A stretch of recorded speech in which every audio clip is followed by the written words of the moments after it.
The history of gangs in the United States began on the East Coast in the 1780s during the American Revolution. However, in the late 19th century and early 20th century, New York witnessed unprecedented levels of street crimes, resulting from the massive influx of immigrants coming through the ports to get a share of the city's thriving economy. The newcomers settled in Lower East Side Manhattan and other impoverished neighborhoods and resorted to self-help by victimizing others, mainly through pickpocketing, kidnapping, burglary, extortion, and prostitution. With public corruption at its height, these criminals were often protected by top politicians, who in return used them in their election bids by having them falsify voters' lists, intimidating voters into voting for specific candidates, and even stuffing ballot boxes with fake ballot papers. In this episode, we look at the 10 most renowned criminal organizations that ruled the New York underworld during the golden era of street gangs.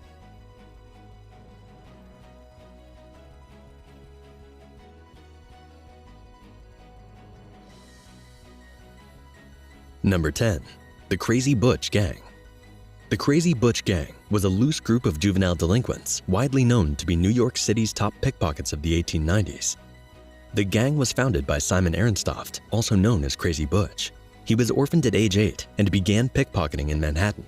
By his early teens, he had become a master in the art of sneak thievery.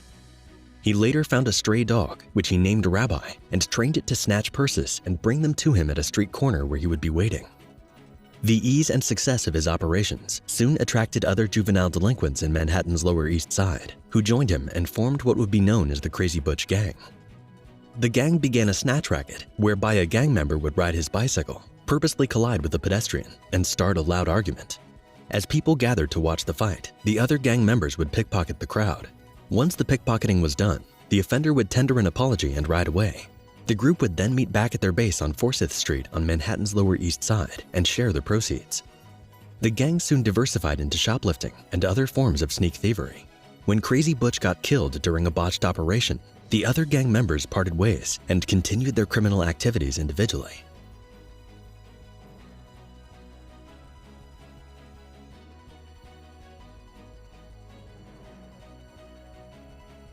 Number 9. The Hudson Dusters. The Hudson Dusters was a New York City street gang in the early 1900s that operated from an apartment house on Hudson Street with over 200 members. The gang was notorious for organizing pushcart thefts, whereby a group of gang members would create a scenario to distract bystanders while another member tossed packages from a passing or a parked wagon. Also, gang leaders like Circular Jack, Kid York, and Goo Goo Knox would demand goods from local merchants and beat up those who failed to comply. Most of the gang members became drug addicts and were known for their wild cocaine parties, after which they would wander the streets in a drugged state and commit heinous crimes. By 1914, most of the leaders were either in prison or had died of drug overdose. The last members of the gang were driven from their territory by rival gangs.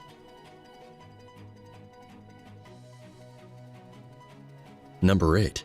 The Gopher Gang. The Gopher Gang was a street gang based in the Irish neighborhood of Hell's Kitchen, which grew to control most of Manhattan and the surrounding neighborhoods. The gang was formed around the late 1890s, but only became effective in the early 1900s. Gang members, numbering up to 500, would meet regularly at a saloon in Hell's Kitchen to discuss strategy and divide proceeds from robberies, pimping, and illegal gambling. Under the leadership of One Lung Kuran, the gang was notorious for assaulting small groups of patrol officers and seizing their uniforms. The uniforms would be taken to a group of ladies known as the Lady Gophers for alterations, after which gang members would wear them during operations. Following the death of One Lung Kuran in 1917, most of the other leaders were either killed or imprisoned, and the gang declined considerably in power.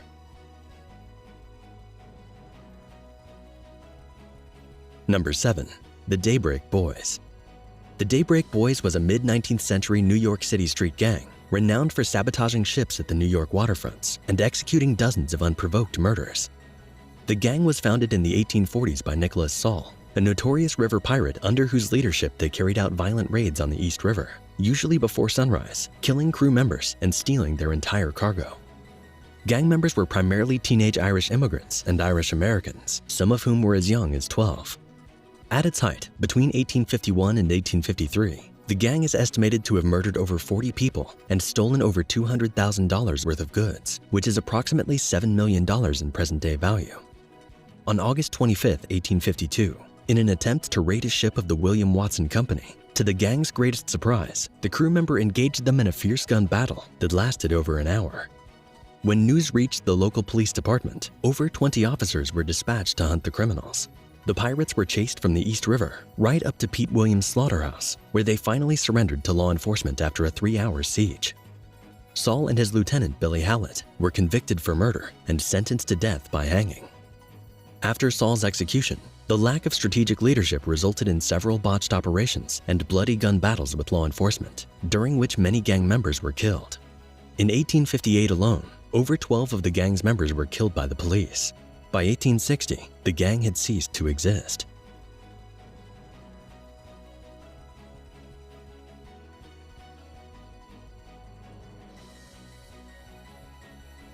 Number 6. The 40 Thieves. The 40 Thieves was a group of Irish immigrants and Irish American criminals who terrorized the Five Points neighborhood of Manhattan during the 19th century. Founded in 1825 by the city's most notorious villain, Edward Coleman, the 40 Thieves is believed to be the oldest street gang in New York's history. The gang was initially formed to fight societal injustice against low-class New Yorkers, which was evidenced by the deplorable living conditions in the mosquito and disease-infested slumps of Canal Street, the Bowery, Broadway, and Mulberry Street. However, members soon turned to crime to relieve their frustration, and the group quickly developed into a violent criminal organization with a set of rules and internal structure. Gang members would meet every morning at a tavern, where they would be given assignments and issued quotas on the expected plunder. The quota system was a performance incentive that motivated younger members to strive to attain higher ranks within the organization. Regular tasks involved pickpocketing, burglary, extortion, and blackmailing. Their operations flourished for over a decade.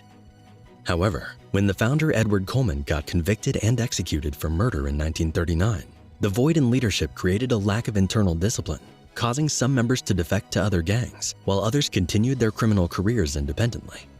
By 1850, the gang was completely dissolved.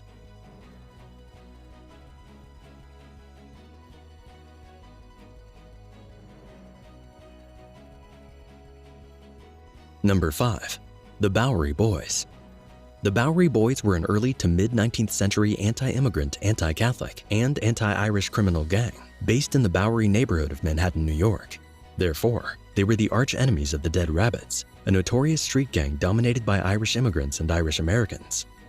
Unlike the 40 Thieves and other contemporary gangsters, the Bowery Boys were part of a more prosperous working-class community and led law-abiding lives for the most part. Gang members were butchers, volunteer firemen, tradesmen, and mechanics under the leadership of William Poole, a gangster butcher. However, when they weren't on the job, these young hoodlums partook in the looting of much of New York City while fighting rival gangs, the city's police, and even the Union Army. Notwithstanding, the gang also had a meaningful political agenda, which was to fight for the rights of the working man. They would station gang members in polling stations to bully electors into voting for particular candidates. In fact, the founder, Mike Walsh, who is referred to as champion of the poor man's rights, strongly opposed political figures for ill treatment of industrial workers. With the backing of the Bowery Boys, Walsh became so popular that he got elected into U.S. Congress in March 1853. Walsh eventually died in 1859, and by 1870, the gang had split into several factions and many members retired from gang life.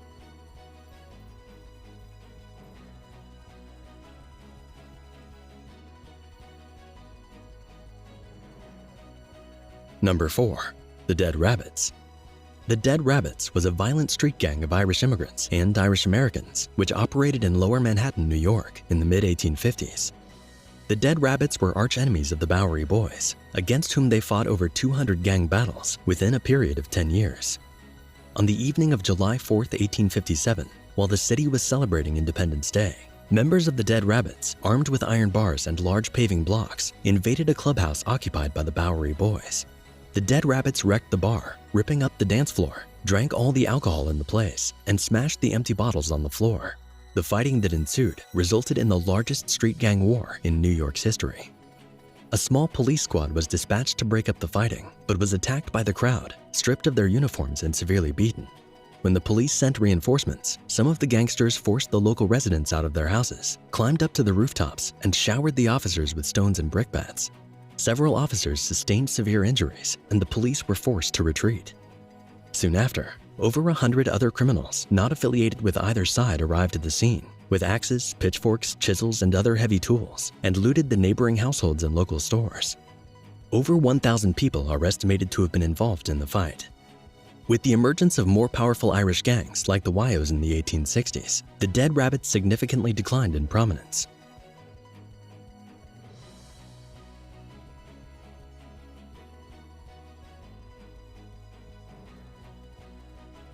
Number 3. The Wyos. The Wyos gang was the most dominant street gang in New York City between 1860 and 1890 and controlled most of Manhattan. The group started as a loose collection of small criminals, ranging from pickpockets to murderers, before evolving into a structured criminal gang under the leadership of Mike McGloin, a ruthless mobster who terrorized New York's West Side. The gang members were predominantly Irish. They would meet at a tavern known as the Morgue, so called because the place had been the scene of at least 100 violent murders within the prior years. The gang became so powerful that many other street gangs in New York had to seek their permission to operate. In 1883, McGloin introduced a new requirement for prospective members to commit at least one murder before joining the gang. He is reported to have said, "A guy ain't tough until he has knocked his man out." The Wyos were the first to use present-day methods that would later be adopted by modern organized crime, such as the requirement to commit murder as a condition for membership and the idea of extortion and prostitution rackets. The gang is also credited for being the first to invent unique street fighting weapons such as the shoe knife. In 1884, McGloin published a price list for criminal services as follows: punching, $1, both eyes blacked, $3, nose and jaw broken, $7, ear chewed off, $15, leg or arm broke, $19, shot in the leg, $20, stab, $22, doing the big job, meaning murder, $100. That same year, McGloin was convicted for murder and sentenced to death by hanging. With the void in leadership, the gang gradually lost its power status, and its members were absorbed into a powerful, newly created street gang known as the Eastman Gang.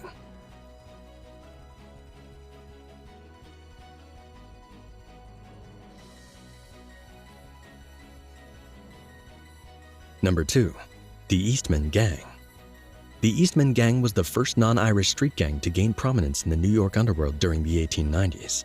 The rise of the Eastman Gang marked the beginning of a 50-year period of strong Jewish American influence in organized crime in New York. The gang started with pickpocketing and burglary, but soon got into pimping, extortion, opium peddling, and murder-for-hire operations. The founder, Monk Eastman, was a charismatic leader who often led his men into battle. He taught his men how to flaunt their wealth and led a flamboyant lifestyle. Eastman could never be seen without a gorgeous woman. He was the favorite mercenary for New York City politicians and Wall Street tycoons, from whom he received a great deal of legal protection in return. His fame grew so much that key members of his rival Five Points gang, such as Richie Fitzpatrick and Kid Twist, had to defect to his side. However, in February 1904, Eastman was arrested for shooting 2 Pinkerton agents hired as private bodyguards by a businessman that Eastman had tried to rob. Tired of the negative publicity, Eastman's allies in politics and the Wall Street refused to help him.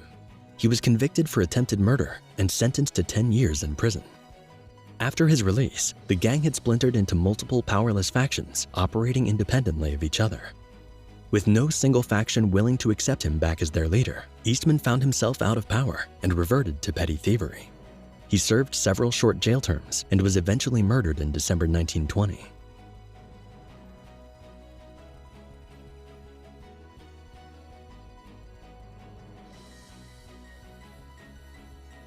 Number 1. The Five Points Gang. The Five Points Gang was a predominantly Italian-American gang based in the Five Points of Manhattan, which rose to become New York's most dominant street gang during the first 2 decades of the 20th century.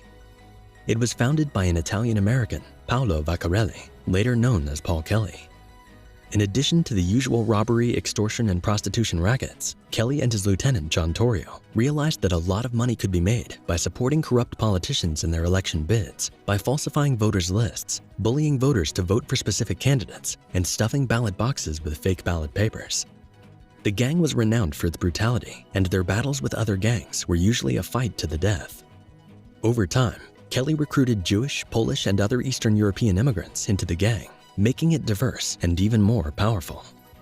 On September 17, 1903, following disputes over the control of the Lower East Side of Manhattan, a gang war broke out between the Five Pointers and the Eastman Gang. Kelly, Torrio, and 50 other pointers engaged Eastman gang members of a similar size in a ferocious gun battle on Rivington Street. A few gang members were killed, and many innocent civilians were severely wounded. Peace was only restored after police intervened and arrested 18 gangsters and the 2 leaders. Since both gangs had close ties with the city's political elites, the leaders were soon released. Both men were ordered to take on each other in a boxing match, with the winner's gang to take control over the disputed territory. The match was held in an abandoned building in the Bronx, during which hundreds of mobsters from both gangs were present to support their leader. Kelly had been a boxer in his younger days and therefore fought more skillfully, while Eastman was a much bigger man and fought with brute force. The fight lasted 2 hours, with both men taking hard punches before it was called a draw. The organizers then pressed them to come to terms, but to no avail. At this point, the politicians decided to back the 5 Points gang. 3 years later, Eastman was sentenced to 10 years in prison for attempted murder, and Kelly assumed complete control over the streets of New York. Even the New York Times featured Paul Kelly as the most influential gangster in the city's history. However, after beating all rival gangs, Kelly was facing competition from within. In September 1905, 2 of his lieutenants, Razor Riley and Biff Ellison, shot Kelly 3 times while drinking in his nightclub in New Brighton. Though Kelly survived, he sustained severe injuries and was forced to withdraw from public life. As time went on, the mafia gradually took over the rackets and territories controlled by the 5 Points gang. The 5 Points gang is known to have produced key members of the American mafia, such as Johnny Torrio, Meyer Lansky, Al Capone, and Lucky Luciano, who all became prominent crime figures in their own rights. Paul Kelly died of natural causes in 1936 at age 59.